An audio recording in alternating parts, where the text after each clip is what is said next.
Oh no, got it. I think we've all had a problem learning all this screen sharing, especially a lot of us older ones. Um, I was talking to a few people the other day on here and about succession planning because I just had my 80th birthday last year and I suddenly realised this everything's going to fall flat. Mm. But it's not easy to somebody else to start taking over. No, never is. Never is. Well, I'm afraid I've fallen at the first hurdle because to share my screen to Zoom, which I don't normally do, I'll have to close Zoom, which I don't want to do. So I'm just going to talk to the slides I have, and then I'll send over. I've got two slideshows that I can share. One kind of introduces Jangala and our journey, and then one is more about like our partnership and sort of project process. But to take you through our journey, so Jangala is still a very small UK-based charity that exists to connect people in either remote or low resource areas connect to the internet. We started around 7 years ago, sort of at the height of the European refugee crisis. So we have our origins in connecting refugees and refugee camps. And we all started as volunteers, just working in the camps in northern Calais, and found that once the primary needs of the refugees there had been met in terms of food, shelter, healthcare, the next thing they were all desperate for was Wi-Fi, and there's in a complete dead zone, no 3G coverage, and for refugees and asylum seekers in France, you need an ID to get a SIM card, and they had no way of contacting their families, no way of looking things up, getting legal advice, anything like that. So we wound up building like a full network that covered the Calais jungle, going back and forth at weekends, building equipment that we had crowdfunded for, so kind of off the shelf, like Cisco piece of equipment, and then actually up there with ladders on the top of roofs in the Calais jungle, putting up this network. And it was sort of through that work that we really decided that it needs to be better and easier for organizations, grassroots groups, charities to connect people in difficult to connect settings. And we've always said if there was a better technology that had been out there, we would have used that to connect the Calais jungle, but there wasn't anything, and we had to patch together this really expensive equipment that was liable to break, get stolen, get confiscated, was open to the elements. So we started designing our own product. So that's our kind of first piece of equipment. It's actually called Big Box, not Black Box. It's purple, but it's not that big. So it's about this big, and it is kind of our answer to getting people online. Not just now in refugee camps. It's a very, very versatile piece of equipment. Big Box alone can connect up to 100 people, but with additional equipment, it can connect up to thousands. So it has the routing capacity to support thousands of people. All of this through a single sort of point of backhaul. So the most common use of Big Box is for it to be used with a 3G or a 4G SIM card, but it can also work with a line connection and satellite backhaul.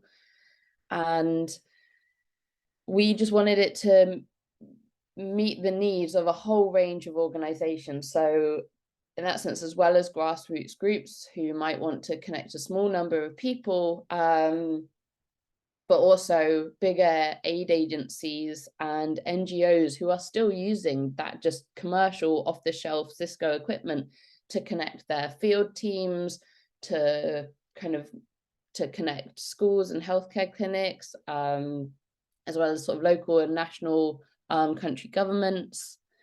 So ever since sort of 2015, 2016, we have been working on Big Box, but we've also been deploying it. So we have had around 70 projects go live so far.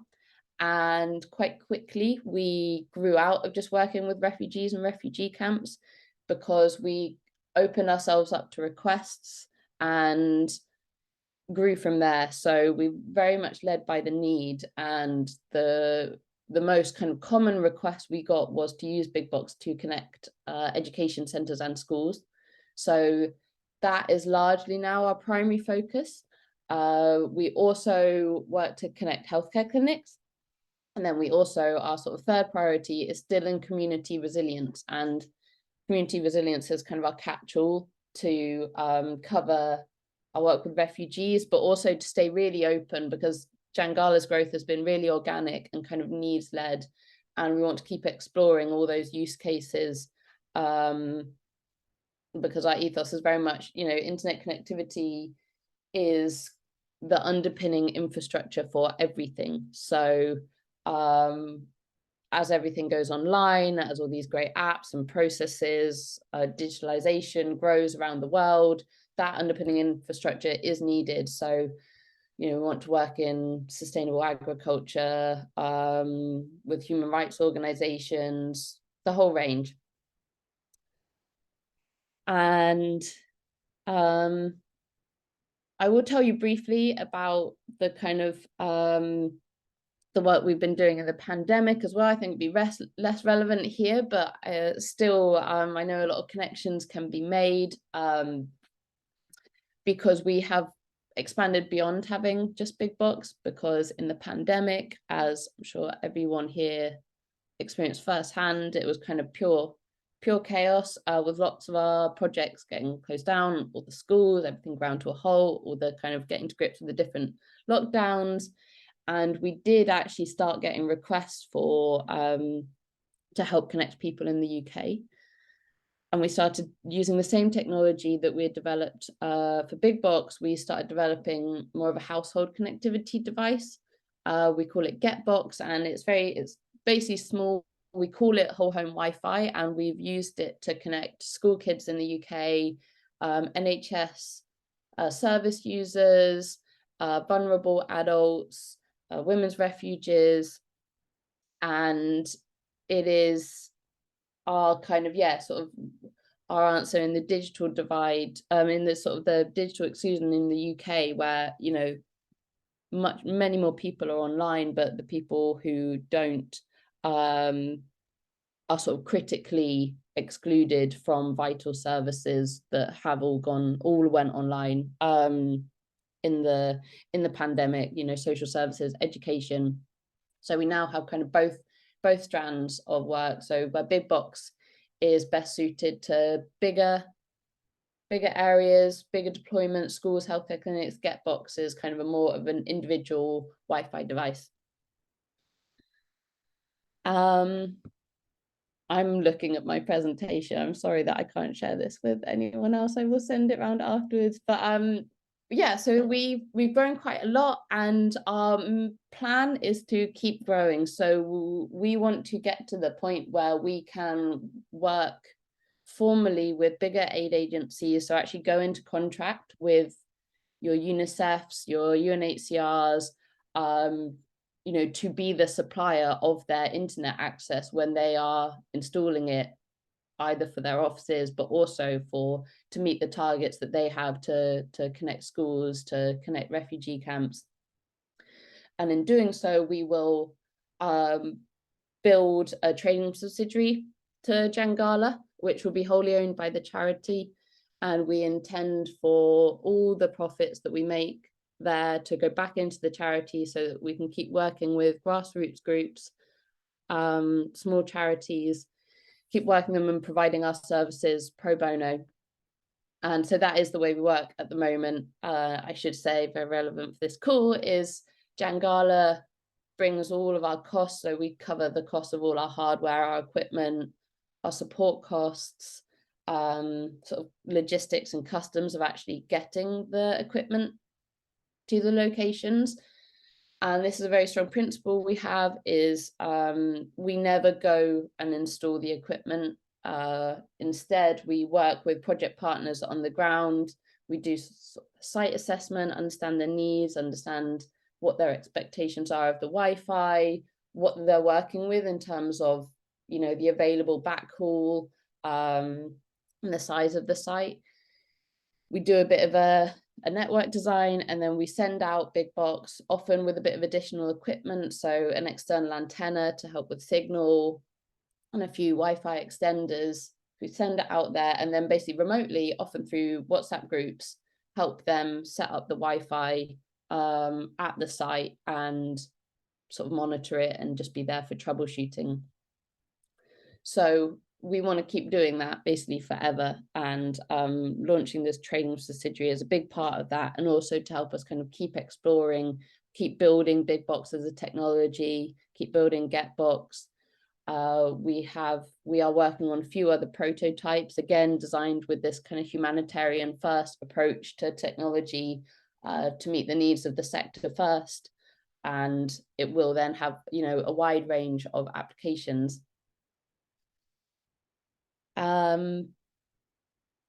To give you an example of some of the organizations that we work with, we're not really guided by numbers, we're kind of guided by the impact. So we do work with some really big schools. So I think our biggest school is in Ghana, and it's about 3,000 students. And on the kind of the opposite end of the spectrum, we're working with 2 healthcare clinics in Nepal, which super duper remote. They're like a 40-hour walk from you know, the nearest sort of paved road, and both of them have 5 members of staff in them, but as you can imagine, that internet is very critical for them to access, you know, telemedicine services, to get expert support, start being able to digitalize their work, which is still very much paper-based. But our reach is global. As I said, we're still very much kind of led by the need, and are still exploring how we can best support projects that we come into contact with in different contexts. And like I said, we bring the, you know, we cover our costs from our side. One thing I should say is that we ask that our project partners, you know, give us their time, because they're going to be helping to set up the network at the other end. And we've done everything as much as possible to make it really easy for them. Big Box is meant to be sort of plug and play, really straightforward. But we also ask our project partners to cover the ongoing data costs. And this can be generally, as you know, in most cases, it's going to be as much as an unlimited SIM card, or, you know, 50 gigabytes of data per month. But that totally depends on the size of the project, because where a couple of people are just getting online, you're going to need far less data. If you're trying to get a whole school online, it's going to need a lot more. So that we kind of wrap into our site assessment to understand what sort of data a project might need and make recommendations. But Big Box, the technology, what's great about it is, and our kind of like an initial innovation back in the Calais jungle was essentially to route all traffic through a single SIM card. So where, you know, a SIM card, it is like, in that sense, it's like a giant phone hotspot, but phones, and also a lot of you know, a lot of data is not very wisely guided or used. And so what we did was we put really heavy sort of traffic management on the data. We basically control the bandwidth, we block ads, and bring everyone's speed down. And through that, we can get literally thousands of people online through a single SIM card. And it kind of feels almost like a dirty secret to know that, you know, the mobile network operators have this ability through unlimited SIM cards, but through the kind of, because the technology is not powerful enough, or it's not designed to be shared or sort of open sourced in that way, they're not, like, people aren't using data in the best way. So Big Box kind of hacked that, and that's basically how we do what we do, and it just brings down those ongoing data costs hugely, really.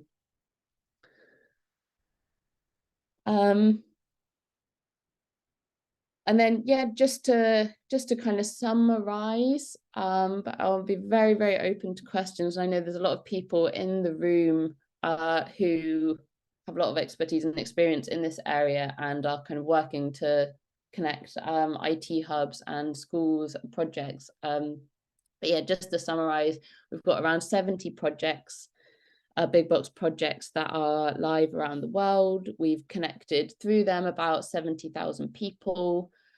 We are currently working with a whole range of organizations, like I said, a lot of schools, a few healthcare clinics. We are also working with a UNICEF in Sudan, a War Child in Lebanon and Sudan, UNHCR. We're kind of testing their needs, and as I mentioned, kind of laying that groundwork for Jangala to grow and to kind of be, we want to be like the main technology provider to the humanitarian sector.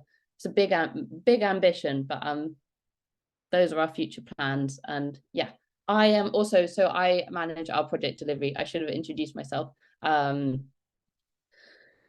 But please ask me any questions. I feel like I might have seen some popping up in the chat, but maybe I'll let Claire kind of field stuff, or I don't know how you want to do this, what's going to be best. Perfect. Well, thank you so much, Anna. I really, really appreciate it. And we'll get your slides out for sure. Sorry about that. Yeah. There are a few questions in the chat. People can speak for themselves, but where have you connected in Tanzania, and what partners are you working with in Tanzania? Are you there yet? Yes, Tanzania, we have a healthcare clinic called the Milo Healthcare Clinic. I want to say it's in southeastern Tanzania.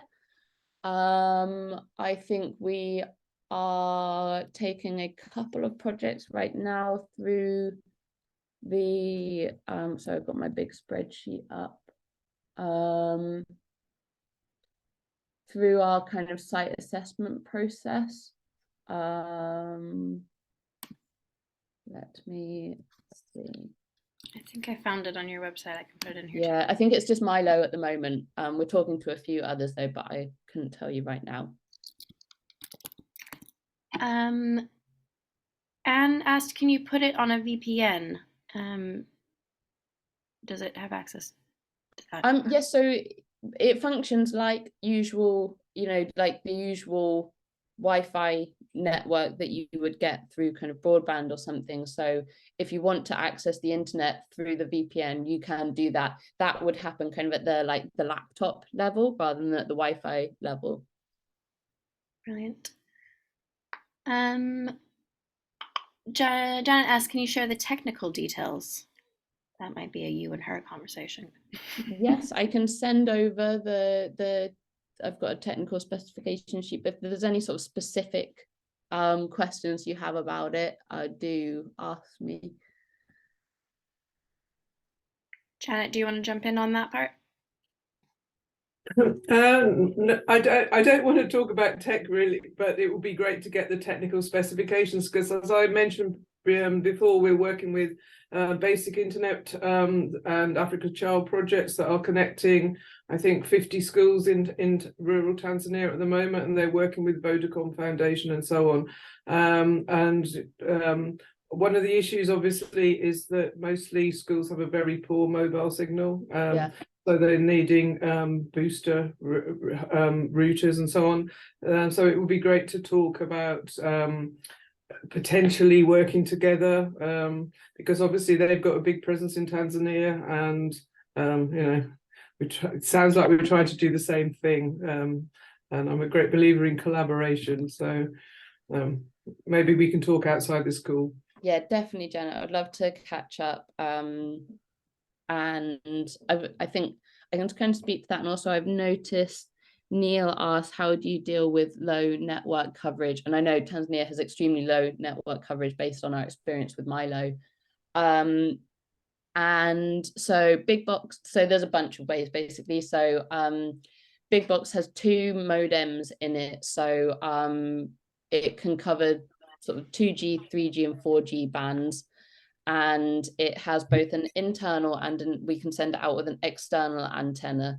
So basically, with the technology itself, is designed to work in real low bandwidth settings, and then the site assessment we do just works with the projects to understand how we can make the most out of the available backhaul. But the technology itself, it basically moderates traffic really severely. So where there's just a couple, where it's really, really low bandwidth area, we will bring everyone on the network down to, we'll severely speed restrict them. So the internet is still usable. When somebody is browsing the internet, they often just need enough to load a page. So we give them a spike of data, a spike of the bandwidth then, and then we bring it right down. Some of it is sort of expectation setting and working with the project partner to sort of understand, like, if you want to be having all the kids at your school streaming video, that might not be possible. But if we want to, say, focus on a segment, like you have a computer lab of 10 and you have staff members with smartphones, we can focus on getting them online. So it's kind of a combination of the technology and the project design to overcome these barriers. But we are also working on an internet accelerator that we'll want to deploy with Big Box, which will act as sort of a caching service. So where people are accessing the same website again and again, like Wikipedia, it will just cache that, and so repeat visits won't need basically won't need as much data. And we want to also get to the point where this additional, we're calling it Lockbox for now, but it's very much in development. It will act as like an online offline server, so it can host apps, and where in a lot of cases where there's zero bandwidth, people are sending out a hard drive full of apps or information, or they're just loading it up onto laptops and taking it. I ask a quick question. I'm not a techie at all, Sure. but I just know how frustrating it is working in developing countries with very low bandwidth and terrible signal. We just recently, I work in West Africa in Ghana. We recently got a commercially available off Amazon, 30 quid, I think it was, external antenna, and we got a SIM router, a UK SIM router rather than one we bought locally. And we went from, I think it was between 2 to 5 megabytes per second, and we got it up to about 30, 40. Yeah. And is that, I just presumed if it was low bandwidth, you were just screwed, that you couldn't really do a lot. But if you get a bamboo pole, stick a thing on there, that actually, I've discovered it makes a difference. So where we previously thought there was no internet connection is actually false. It's just we haven't got a long enough piece of bamboo yet. Is that it? There's a bunch of stuff, but I mean that is the most straightforward way to improve the network. But you can also understand where the nearest network towers are, so understanding your positioning in relationship to that, understanding what networks are available. So different networks around the world and in different countries will have been built at different times, so they will basically operate on different frequencies. So that's the game changer for me, that I now have an appreciation that where I walk around my phone, I don't get a signal. Yeah. Actually, some of those villages we can really work with, because you can get a signal if you get the right bit of tech. Is that right? Yeah, I mean, so absolutely. One of the things that we do ask project partners to run a speed test, and we estimate that whatever we get, we can kind of add a lot of speed and a lot of value onto that when we have Big Box and an external antenna on site. And once we've done a bit more investigation into what networks are available and what speeds the networks are on, and there's a lot that can be done.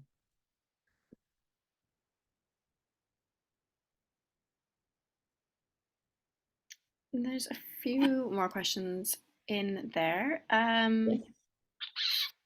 So Anne, you asked, for a small project, how does it differ from a router? It really depends on the context and why people want the internet and what to use it for. So there's a bunch of things. So big box basically is a ruggedized piece of equipment. So the power drawer is very versatile. It can work with mains, car batteries, or a generator. It's surge protected, so where you're having power surges or blackouts, it's very resilient to that. It is the internet is sort of provides a quality. So what we can do is we can combine multiple network backhauls. So I see someone else has asked about the network cutting out, and so yes, it can help with that. So you could put 2 SIM cards into it, and if one network SIM card cuts out because of a wider problem with the network, big box will instantly fail over to the other network. So there shouldn't be an interruption in the Wi-Fi. It brings that added quality to the internet, as well as just bringing the internet full stop. So it's something we are very keen about, that we see a lot of solutions that technically bring internet to a few people. Small routers will probably support 5 to 10 people. Big box can support many more, and kind of brings that quality and brings that versatility as well. So we have projects that might have big box in their office, but they might also run education programs, and they'll want to take big box out on the back of a van and run learning sessions at different schools. So there's a versatility of the mobility of it as well.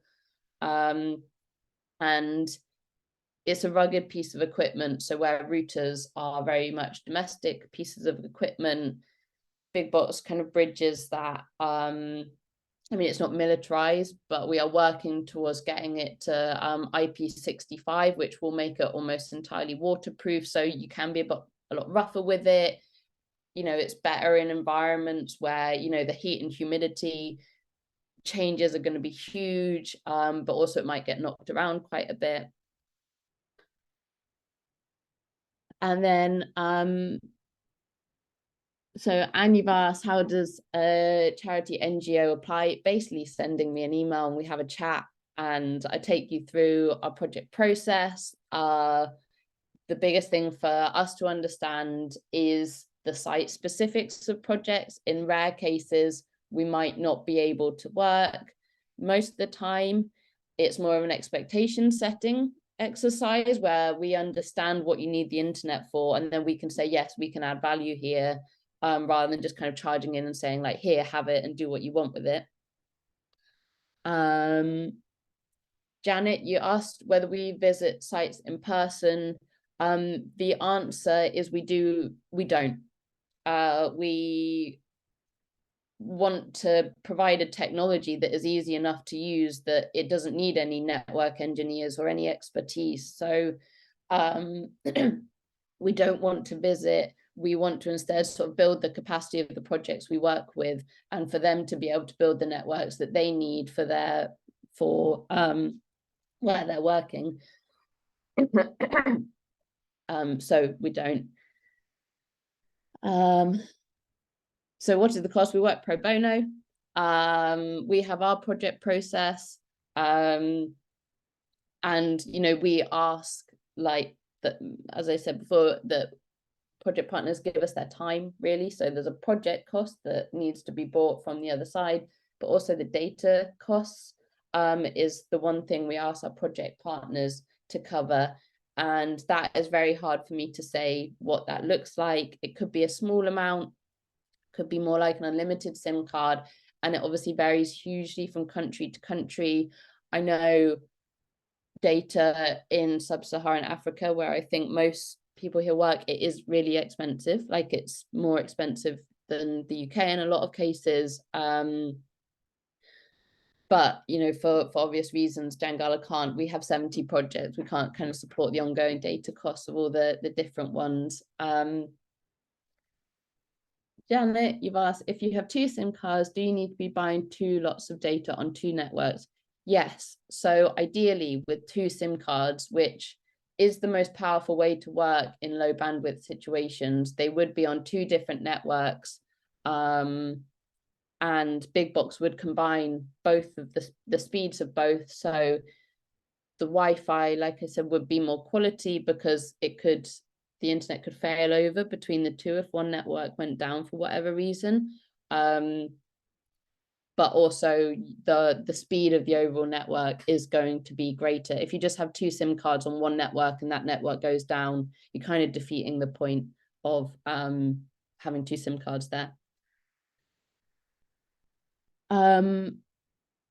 Does it always use less data, lower cost than using a SIM card data on a phone, hotspot and laptop? So yes, by far, because of the traffic shaping, the content blocking, the ad blocking, we do.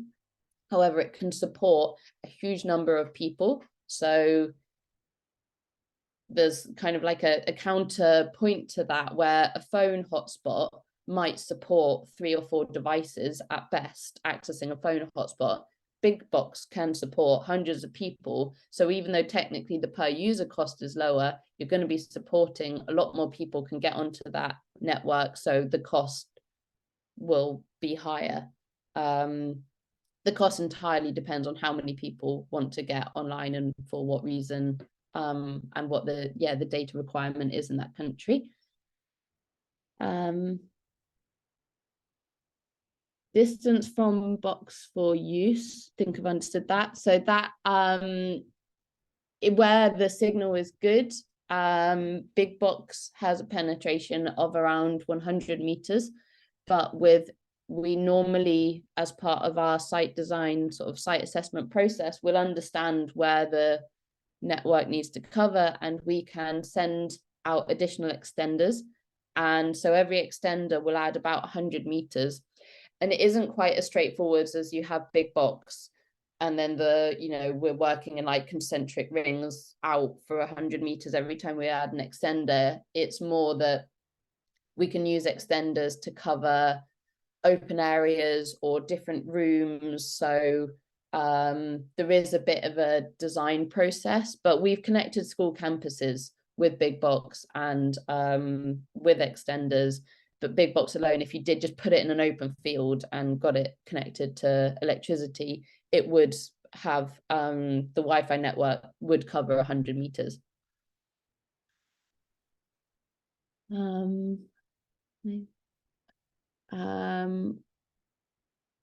Janet, we don't have any kit, so we send everything out. So we build everything by hand in our office and workshop in the UK, and we do that assessment process, understand what the needs are. I haven't really gone into it now, but we can also design the networks themselves based on what projects need. So on the whole, as standard, we send out Big Box with an open network that isn't password protected, and a closed network that is password protected.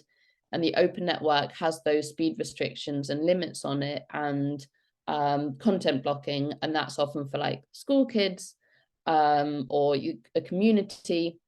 And then a closed password protected network is often for the staff or the admin users of the network. So when we're in the office, we make these changes based on what we've understood from our conversations and our site assessment process, package it all up, package up the Wi-Fi extenders, antenna, and then we'll send it out.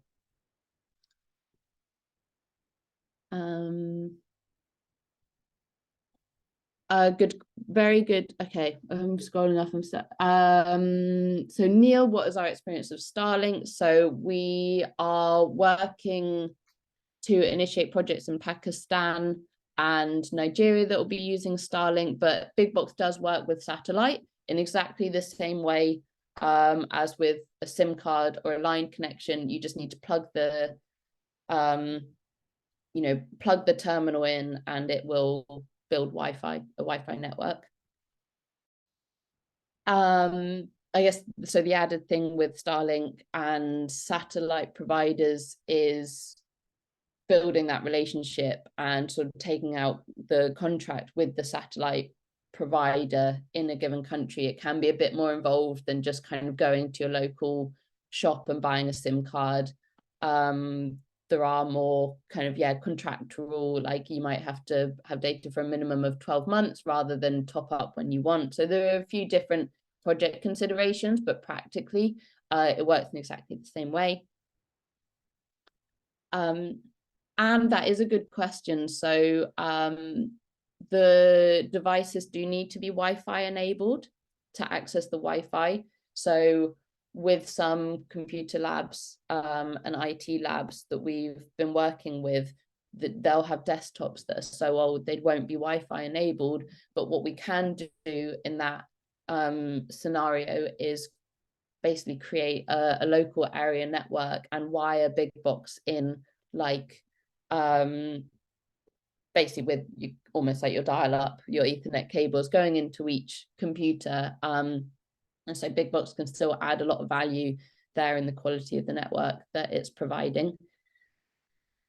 That's okay. Liz has gone. A few people dropping off. That's okay. Yes, the box can be taken to a different area. So yeah, quite a few of our projects use it in a mobile setting. So we have projects in France, in Greece, in India, where they use big box out of the back of a van, where they've essentially got either like a mobile library or a mobile learning hub.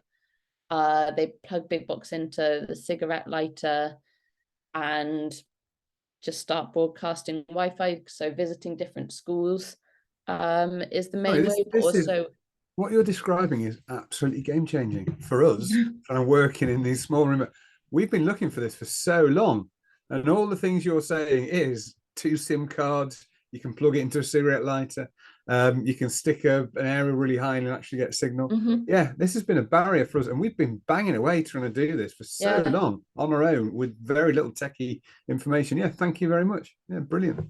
No, you're welcome, Neil. And it's been a long journey for us, and in a way, we're still amazed that none of the other big tech companies are really working in this way. Like this, this is such a big area of work. And I know someone mentioned Brick, and that they were trying to work with bricks. It's an interesting, Brick is quite interesting, and we've had interesting experiences of them. And so Jangala's policy is that all our technology is open source. We're using open source technology. We want to be sort of a digital public good. We want to be available to organizations to connect people who need it most. And we're also happy for people to, to look at what we're doing and to use our code, because there's a lot of sort of cloud infrastructure that goes into big boxes as well as the hardware. And in trying to understand what Brick are doing, we can get very little understanding of how their technology works. So none of it's open source. We can find very little about what they're doing on their website. And we've had very little success in trying to talk to them. But apart from Brick, and then there is a big suite of commercially available technology, but you buy it and it's delivered, and then the contact ends there, which for so many places just isn't enough to actually get a workable network set up for a specific scenario. So yeah. Just on the one point I'm interested in, I think majority of the time it's going to be great. I'm thinking from the other side, from our beneficiaries who are going to receive this, the kids, etc. That I'm guessing you've got the phone that you're going to have has got to be to a certain level that you can get internet from it, obviously. So I'm just thinking how many of our groups that we work with are not going to have that level of phone connectivity. So therefore, I'm thinking, what's the next best cheap tablet you could get? And I'm thinking one of the Amazon Fire tablets seems to be a solution we found.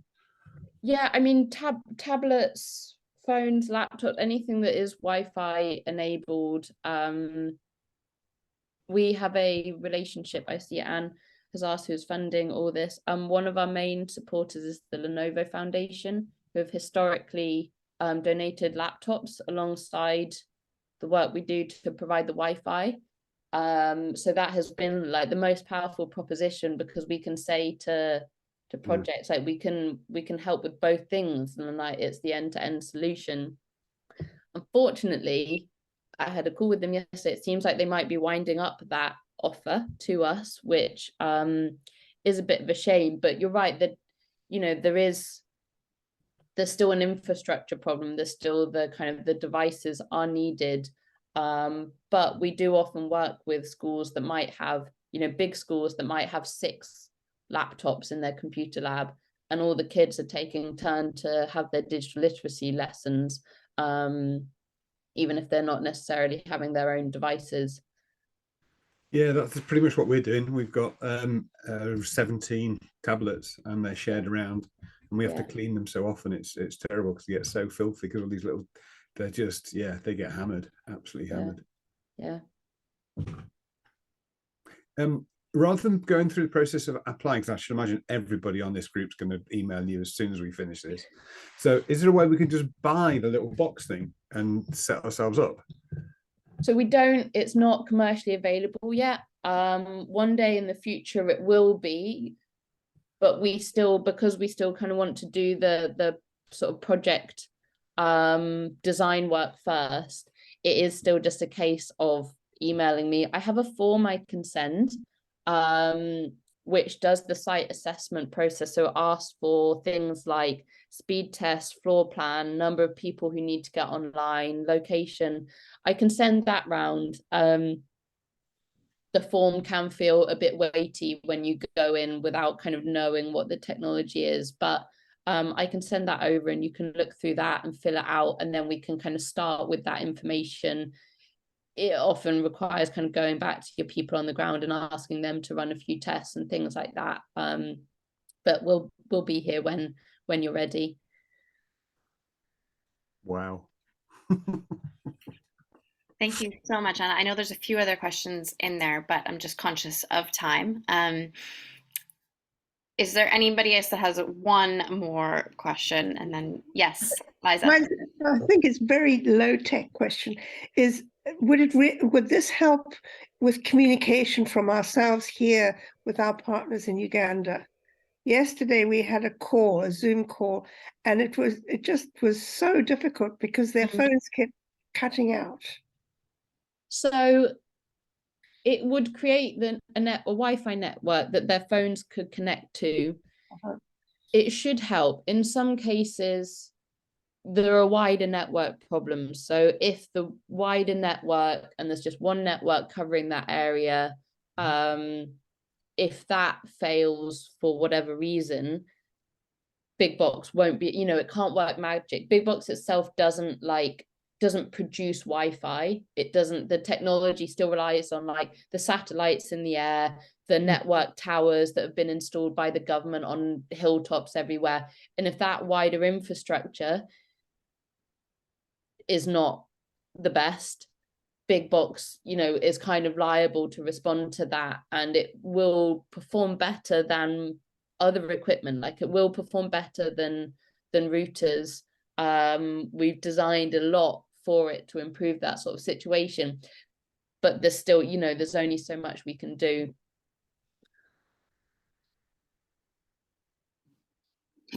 Brilliant. Anna, there's probably, we could sit here with you absolutely all day. But I really, really, really appreciate your time. Any other questions? Once I get the slides from Anna, I'll make sure that you guys have all the details, and you can sort that out. Anna, you're going to be on calls a lot this next couple of weeks, I'm sure. No, that's really exciting. And yeah, I mean, the way, as I explained to Claire when we first chatted, is the way we work is to work through networks like these, and to kind of welcome people coming to us and saying, you know, this can help us. And then that is actually how we begin our project process, is to be led by the needs of organizations. So please do drop me a line and we can set up a call. I will send over 2 slideshows for everyone. And usually I kind of ask a few questions via email, or I might send a survey, and then, or one of my colleagues, and then we'll set up a call to kind of go over everything in more detail. And the whole sort of project process and sort of scoping time depends on the kind of ambition of the projects and the size of the site and things like that. But really excited to meet everyone, and yeah, looking forward to hearing from you all. Brilliant. Well, thank you again, Anna, so much for your time, your expertise, and for this. I'm going to have to shut this room for another team call, but thank you so much for coming. And like I said, I will send out the notes as I always do. Anna, send me over whenever you get a chance. And thank you so much for your time. Right.